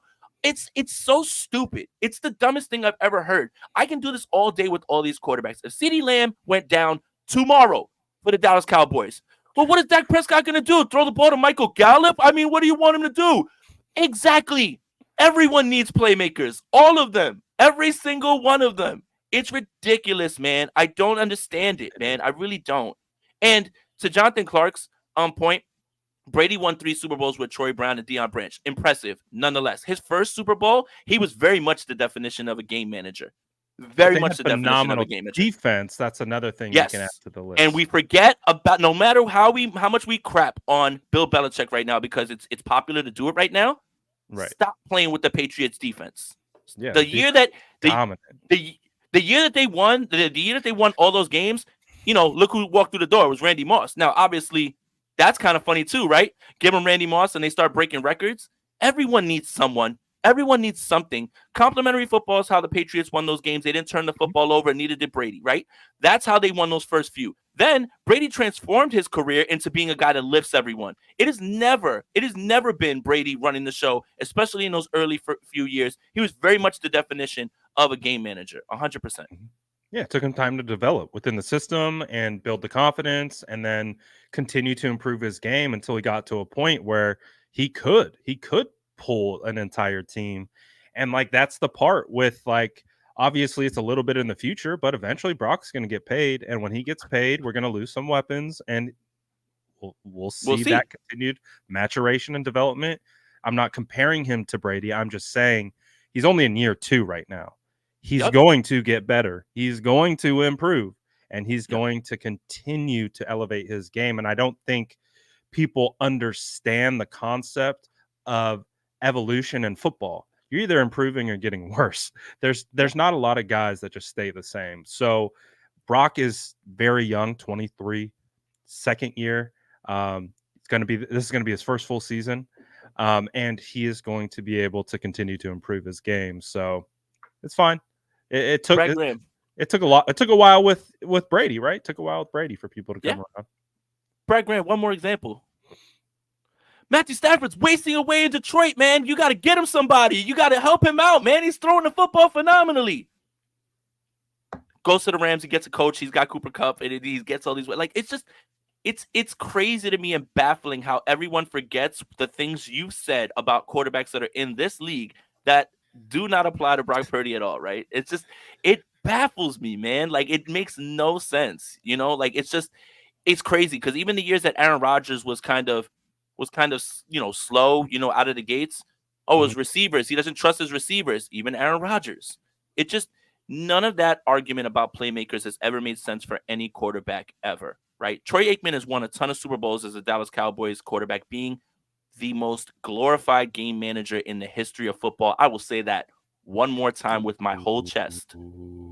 Troy Aikman won a bunch of Super Bowls being a glorified game manager, and I'm saying that with my whole chest. He made a throw here, he made a throw there, but Emmitt Smith, that defense, that offensive line, that's the engine. That's the engine. It wasn't Troy Aikman. It was not Troy Aikman. That's what's funny about it, right? If you're looking at game managers, look no further than the guy on Fox that we all listen to all the time, who I think is good, actually. I really like him. Look, it's just, I can do this all day with these quarterbacks. Dan Marino never won because they never put a team around him. John Elway never won because, he finally got weapons and they finally figured it out. It's just, it's insane. Shannon Sharp, Davis, Terrell Davis, McCaffrey. Rod Smith, Rod McCaffrey, Rod Smith, like we can do this all day. But with Brock Purdy, that doesn't apply. He's the one that gets dinged for having playmakers. It's baffling. It is baffling, but I love it. I think this team feeds off of it. I really do. With all the years of Jimmy Garoppolo slander, and we know how much they love Jimmy, we could sense a galvanization by that locker room defending their quarterback. Like, I think that's just in their DNA. Like, if you're going to come talk crap about a quarterback, it's almost like they like it. Like they get hyped off it because they too like to prove people wrong. All competitors do. All competitors, when you're slandered, when you're passed over in the draft, all these different types of things. You can't do this. You're not good at that. Oh, all right. Okay. They remember it. They keep the receipts, and they use it as motivation. They use it as fuel to continue to push them.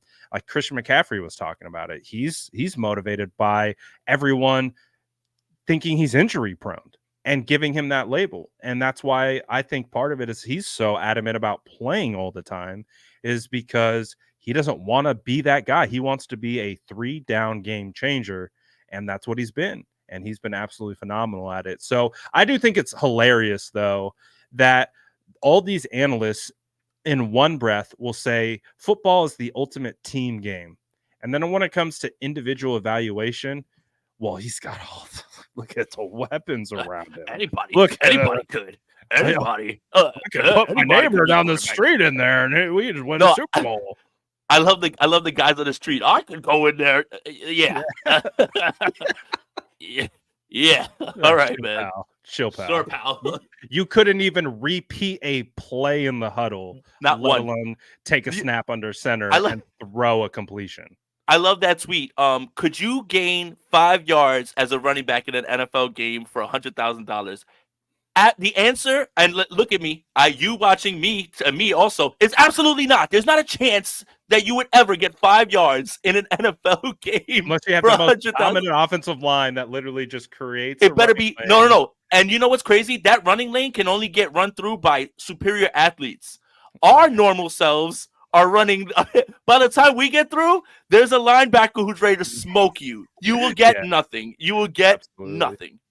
Absolutely. That hole's only open for about 0.3 seconds and then it closes instantly.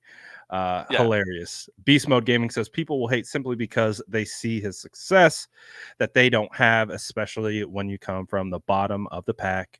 Hashtag facts. Hashtag Niner for life. Hell yeah, I Beast don't Mode see no Gaming. lie. You know what it is. You know I what don't it see is, no man. lie. It's hard. It's hard for people to describe something they've never seen. You know. Mhm. And it's the same Yeah. thing. Look, Ghost Lauren just there you go. I think that's the perfect thing. That's kind of what we've been saying. So curious what the discourse would have been if Brock was a first rounder, face of football, the new generation. He'd be on everything, right? He'd have every single endorsement. Everybody would literally be praising him. Like if he was drafted number 3 overall, damn it, I'm sorry, Trey. I didn't mean to throw a shot at you. But if he was drafted number 3 overall, he'd be the face of football. He'd be the next guy. They'd already be prepping him for Canton. They'd already be saying, Joe Montana, watch your back. That's exactly what they'd be saying if Brock Purdy was a first rounder.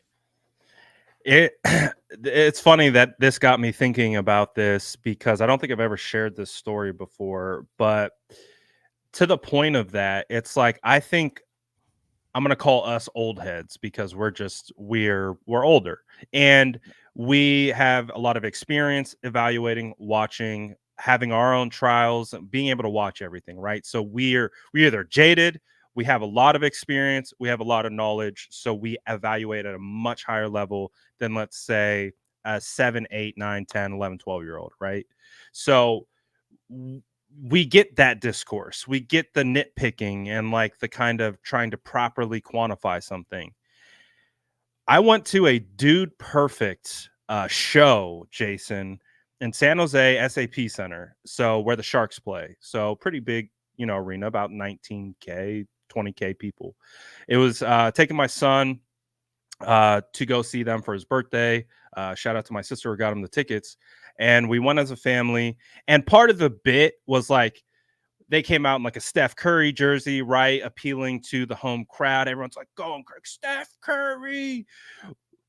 When it came to the 49ers, Jason, and this was in June, so before training camp had started, the guy goes, everyone, the 49ers quarterback, Trey Lance. And it was the most awkward, like, silence, like, no one cheer. Like, I was like, obviously, as a 49ers content creator, I'm like, woo! I'm like, oh, and these are all kids, right? And the Yeah. point being is to simplify it, like the kids don't have that context. They just see what they see. They see Brock Purdy balling. They see this kid galvanizing their fandom as kids. Like when we were kids, what I was, Steve Young for me, like, and it's like you just see them balling and you're like, yeah, they're not breaking it down. But the point being is like they had to come back. They later on in the show, he's like, all right, I think I messed that one up. How about Brock Purdy? And the whole crowd goes, ah! Like, I was just like, wow, dude, this is crazy. Because again, that's not a room of adults. It's a bunch of 7 to like 12, the demographic, right? And it's like we see all these people on Twitter arguing it all the time. It's the older demographic who have all this experience and knowledge and go back and forth. And it was just wild. And again, it comes back to like the draftism stuff comes into that. The perception comes into that. That's why he's not getting the credit. But you show a kid, a dude balling on the screen, they only see the kid balling. They only see the guy making plays, making throws, winning games, and they're like, that's our guy. Not because Trey was drafted 3 overall, not because Brock was Mr. Irrelevant, because he's out winning games. And I just thought that was an interesting. I've never shared the story, but I was like, I that was love just that. such an interesting dynamic of that current state. And that is kind of like the crux of like kids who've never seen. I hate to bring this to this, but they've watched LeBron their entire lives, Yeah, and they're like, he's the best ever. of Well, course. he's the best. He's the best you've seen. And I respect people that say, I don't want to give an opinion on someone I never got to watch. I respect that. There's an argument either way. But that's why there's kids who are like, Jordan? Who? Like, I don't care. Does he have the He most makes a points in sick basketball history? sneaker. Right. Right. Like, does he have the most points in basketball history? Does he have this? Does he have that? Right. Like, a kid who is watching their favorite player is always going to cape for that, right? And never go back to do history, right? Like, I think the Yeah, real historians eventually go back and they try to do it, but I do respect people that say, look, I'm not gonna comment on somebody I never saw. Like, I don't talk about like people, and this is a huge, huge, huge thing, right? Like the 49ers have an MVP candidate. He doesn't even count to their 53-man roster cap hits. right.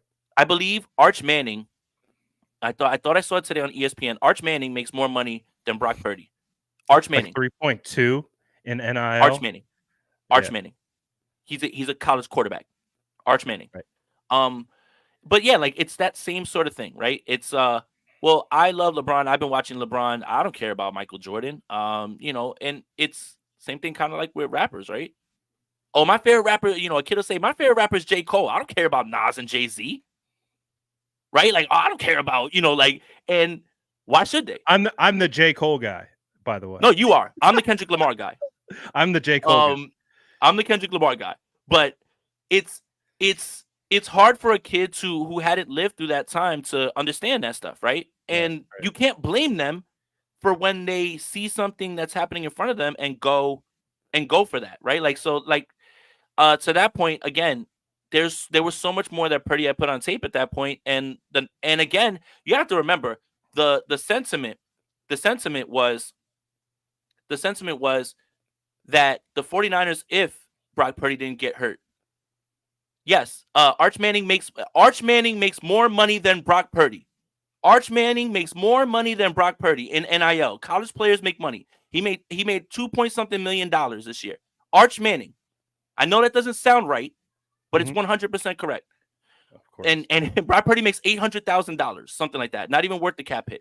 Yeah, like Doesn't matter if he's a backup, he's a starter. 968 or something. I Yeah. I tweeted about like over one of I think Patrick Mahomes gave his whole offensive line golf carts. I was like, Yep. And you were like, what's the budget?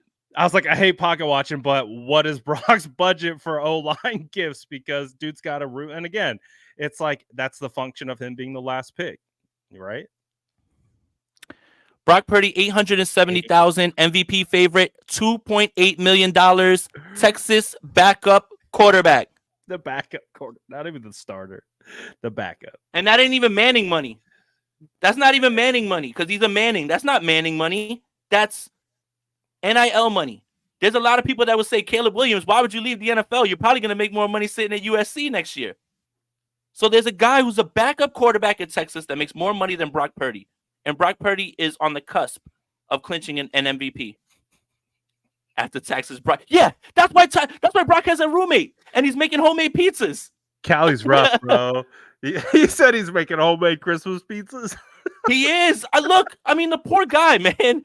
The guy's literally at the forefront of the MVP conversation, and he needs a roommate because that money back for him is literally essentially, on the East Coast, what he's making is like $15 an hour if you were working like at Target here, and you're not getting by around here with that. Like that's like the equivalent of it. It just blew my mind to see that the backup quarterback for Texas makes that much more money than Brock Purdy. What a world we live in. Not fair always. Absolutely. It's a fun conversation though. Like obviously Brock, CMC, the 49ers offense just dominating the NFL landscape right now. And it's a fun place to be in as 49er content creators. So it's going to be fascinating to see what happens in this game coming up on Christmas. Do you have I'm gonna put you on the spot. Do you have a Yeah, score prediction? I And the do. reason why I want to ask you for your score prediction is just to kind of gauge your confidence. This is Yeah, what I do with score predictions. How yeah. confident are you? 31-23 49ers. This is going to come down to a last minute stop, or a last minute touchdown. Um, I don't, or 31-24. Let's make it, because it'll be 24-24 at that point. Yeah, it's gonna be close. This is gonna be a knockdown, drag them out game. I saw someone say that they believe that this game was gonna be a blowout, a la Philly and Dallas. I don't see that happening based on who Harbaugh is, how this team is built, the mentality that they have, and Lamar Jackson's record against the NFC, which is absolutely sparkling against teams that he's facing one time. One time, he's like almost like his record is like overwhelmingly positive. It's the AFC teams that tend to give him more trouble. I do think with the losses on defense, there's going to be some moments where this game gets a little bit hairy, but the 49ers win this one 31-24 with a last minute stop or a last minute touchdown. That's very solid sound logic. Typically when And it I'm gives me nervous, and it gives me wiggle room, because if the 49ers blow them out, I'll be like, hey, whatever. You know what I mean? Like, hey, it's yeah, cool. no, I'm sticking to my guns this year because when I'm nervous about a game, I'm gonna go with my nervous score, which is typically a 3 to 7 point game. So, I mean, if I had to pick, I'm thinking like 21-17. Maybe we have the Ugh. defenses get into some kind of like one of those games, right? Where it's a knockout, drag out we talk about it all the time when we play good teams. It could very well be a barn burner the opposite direction. I'm just saying it from that standpoint because I feel like these teams are so equally matched and the matchups, like you say it all the time, styles make fights, like they just match each other so well that it could turn into not a barn burner. It could turn into a low scoring affair, but I have it kind of in that 3 to 7 range. And when I've said that, it's turned out to be blowouts. So Blowouts. Let's keep it going. I'm using the reverse psychology. And I'm gonna keep it rolling That's this very year. safe. So That's very I'm not safe. I'm That's not very concerned safe. about being right about a score I don't care prediction about it either. in the slightest. So that's why I'm gonna use any of the football gods' powers that they give me. And it's been working this year, so I'm gonna keep it going. Other than that, I don't Yeah. care about a score prediction, to be No, perfectly honest. honestly, as long as we predict the Niners win, I think we're safe. Exactly. They win in They that win. score prediction, Niners by win. Spoiler alert, we were gonna pick the Niners. spoiler alert, 49ers win. 49ers win. So yeah. Any before we get out of here, any last comments, thoughts on the game coming up, or anything else that we haven't touched on? No, this is going to be a huge game. I just want to remind people it is a Christmas holiday. Make sure you enjoy your time with your family. Hold your loved ones close, man. A lot of people wish that they could be with their families. I'm always going to say that around the holiday time. You get reflective. Make sure you call your mama if you can't see her. Call your dad. Go, hug somebody. Make sure that you watch football. Just spend some time together. And enjoy your family, right? So and do that. Enjoy your football. And yeah, man, we're getting close to the new year. You know what? You know what I'm thinking about right now, Brad? I'm thinking about the entire offseason in which we were sitting here like, how much longer to football? How much longer to football? And then Yeah, football gets here and bam, we're three games away, and here comes the playoffs. The season flies by. It it's insane. flies by because of the schedule, right? We get off of Right. a game, we got to do the review, everything, boom. The week, everything has gone into straight up like hyperdrive, and then all of a sudden the Yeah. season's over. So yeah, look, guys, just enjoy your time with your family, man. Open some gifts, have some good food, and just cherish the time that you have with people, because there's a lot of people out there that wish they could be with their family members, and either location or something worse has them Mhm. apart. So yeah, man, and enjoy your football. Let's go Niners. Absolutely. Well said. I agree. It's a great time of the year and we got football on Christmas. Has Woo! this is new, right? Or was it Yeah, last year that or this is the I first think year? it was. I think it was last year, but I think it's the way the games lay out, right? Because Christmas Day is on Monday. Christmas Day is usually an NBA day. Right. And the NBA is like Arthur Fist right now. They're just because it's yeah because it's not like, all right. So last Saturday the games that were on, they weren't bad. Vikings, Bengals. You get two backups. Shout out to Nick Mullins. He almost pulled it off. Right. Then you get the Indianapolis Colts in Pittsburgh, and then you get what was the late game? Detroit and oh god, who the hell they blow out? Denver. Oh, But that's right. Yeah. but this Christmas Day, the nightcap is literally the two 11-3 teams, and you couldn't have scripted it any better. The two teams that feel like they're on a collision course for the Super Bowl. The NBA's got to be furious because remember, no matter what, other sports tend to be real here and there. I choose to say that they're fake when it doesn't fit my narrative. Like when the Yankees aren't playing well, baseball's not a real sport.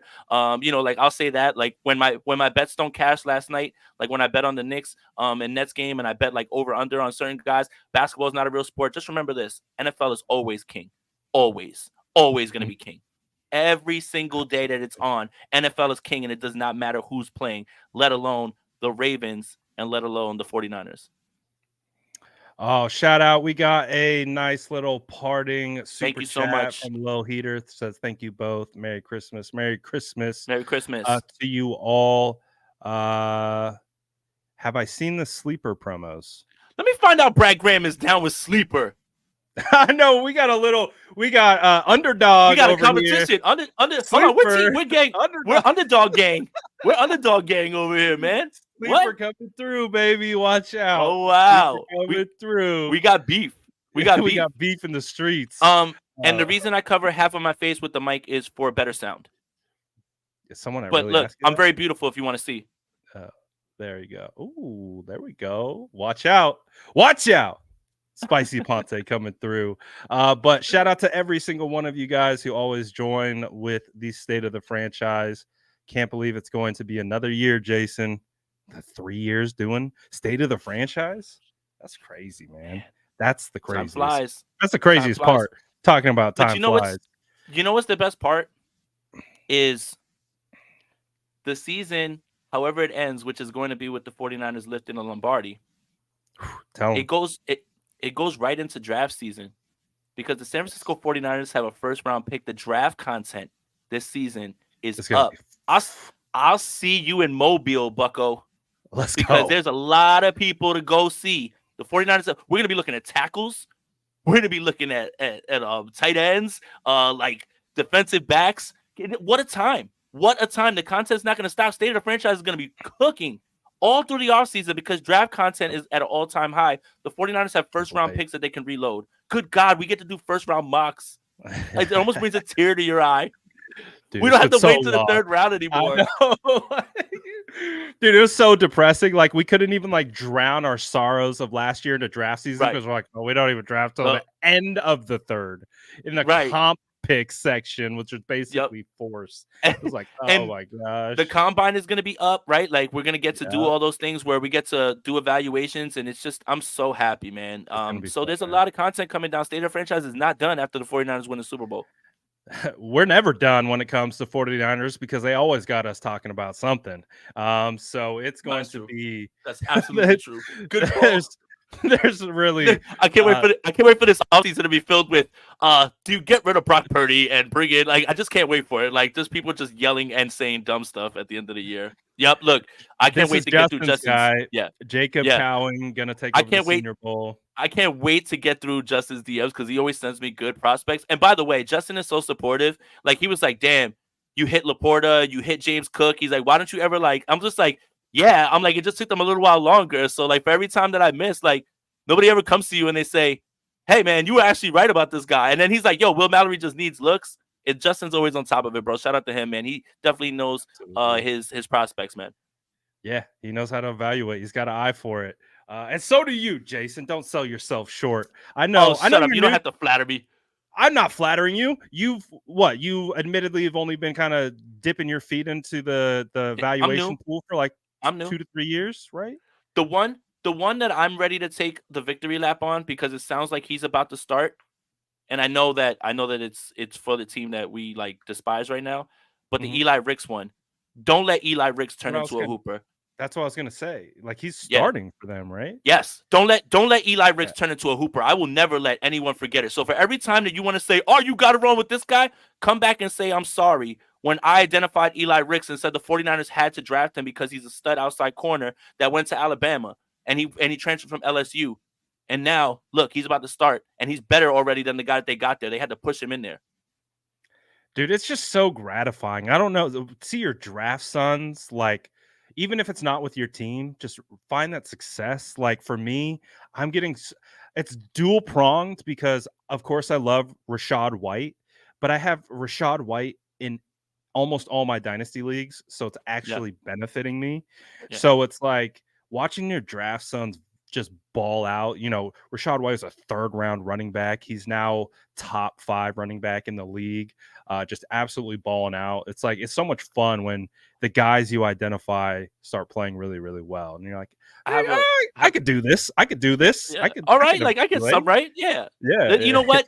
Take your victory laps on them because you got to take a lot of Always. L's, and you take a bunch. You of absolutely take L's. Right. I have a little update. So right now, Bleacher Report is doing a Madden sim of the Ravens-Niners game, and they're at half. The Ravens are leading the Niners 14-10. Oh, burn it down. Burn it, yeah, not real, not a real game. Xbox. EA Sports, give 2K the rights. Let them make a football game. please get them out of here. That's definitely not right. But man, what a fun time. And you're absolutely right. Draft season, that's crazy that it's right around the corner. But yeah, absolutely looking forward to seeing you in Mobile. And we're about to be evaluating prospects again with the glimmer in our eye, not like oh well, I like this guy, but let me try to galaxy brain a trade up to 45 to see it's like something that's never going to happen. When I got the Senior Bowl film, I'm like, damn, Tank Dell's pretty good. I would love for the 49ers to draft him. I'm like, and it's just like, damn, you can't get to him. My boy DeMario, man, we had a shot at him. He'd be a phenomenal returner right now for the 49ers, but he's played well. That's like, and you know what? I know your prospects too. Because I'll be like, damn, DeMario. I'm like, I know Brad was the one talking about him. That's why I'll be like, damn, like, good call. Because he was playing well. If he had a quarterback who actually could throw him the football, he might be better. Yeah, he's playing well despite having a good quarterback. And also, he was buried on the depth chart between for a little while. Juju. Oh, he was behind Juju Smith-Schuster and Devontae Parker. They really know what they're doing over there in New England with their personnel groups. Kendrick Bourne, put some respect on Kendrick Bourne. Oh, KB got hurt. All right, yeah, but KB was their best receiver. He was, and then he got hurt, and then everything went to crap for the Patriots. But hey, oh well. Appreciate everyone as always tapping in. Make sure you sub to Jason Aponte's channel, and you got more Niners Nation content bubbling up this week. Yeah, I wrote an article today about once the 49ers have the number 1 seed in hand, what do you do? Do you rest guys? Do you want them to sit? So I would love to, get your comments on that. Check it out. I gave both point of views because it's easier to do that so people don't attack you for just standing on one side. So you could check that as well too. every Friday. So you make sure the comments look even.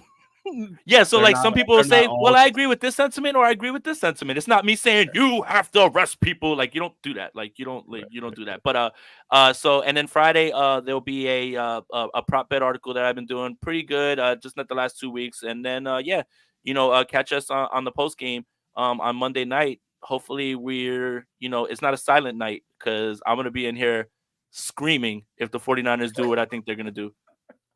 Man, I mean, that would be the bow on top of the Christmas present for that big dub. Signature game. A lot of hype, a lot of eyes. Thankfully for the 49ers, they've been through a couple signature games already. And I would say more so than the Ravens this year. I've heard the Ravens talk, and again, just to say it before we get out of here, they're kind of talking about the whole underdog role, haven't playing a lot of national televised games. They're really kind of relishing that underdog mentality heading into this game. You got to give the Ravens a lot of credit, man. They've been nothing but gracious, man. Despite whatever you guys think Marlon Humphrey said, that was not like please, can we stop? Okay. But I believe it was Kyle Hamilton went out of his way to praise Brock Purdy. Lamar Jackson said something that I thought was indicative of the person that he is and why you can look at him as a franchise quarterback and why he deserves all that money. They asked him, is this a Super Bowl preview? He said the Super Bowl is in February. we're in December. And that is exactly what I would want my quarterback to say if he was pressed with that question. So, look, nothing but respect for the Ravens, man. They're a great team. And, I think right now these two teams are on a collision course towards Vegas. They look like the cream of the crop on both sides. Absolutely. So can't wait to get this one in the books after spend No, time with Hamilton. family. Hamilton did not slight Purdy. What Hamilton said was, "People call him a game manager. I don't see that. Yeah, he I don't defended see that." and Kyle Hamilton did unsolicitedly not. too. Kyle Hamilton did not say He anything did bad not. about Brock Purdy. He Not said even close. they say he's a game manager. I do not see that. That guy is making plays. That's what Kyle Hamilton said. Mhm. They've been nothing but Right. gracious across the board. Those guys know that the challenge that's in front of them. That's why they're a well-run organization. You're not going to catch John Harbaugh's team out here talking crazy and giving any extra Right. motivation to the 49ers. Yeah, we had to manufacture the motivation this week. So that's what we're up against. We know these guys are professionals and we know they handle it well. And so it's going to be a good one. It's going to be a good test. And you got two of the best teams in the NFL squaring up and going after it on Christmas at home. Oh, it's going to be a good one. Can't wait. Appreciate everyone tapping in for State of the Franchise. Thank you guys for allowing us to pick it up on a Thursday. And we will continue to see what the next story tells us next Wednesday for State of the Franchise. Appreciate all you guys. As always, smash that like button on your way out. Make sure you sub to both channels. We're out of here for now. Peace. That's Jason Aponte. I'm Brad Graham. We're going to get into it all right now.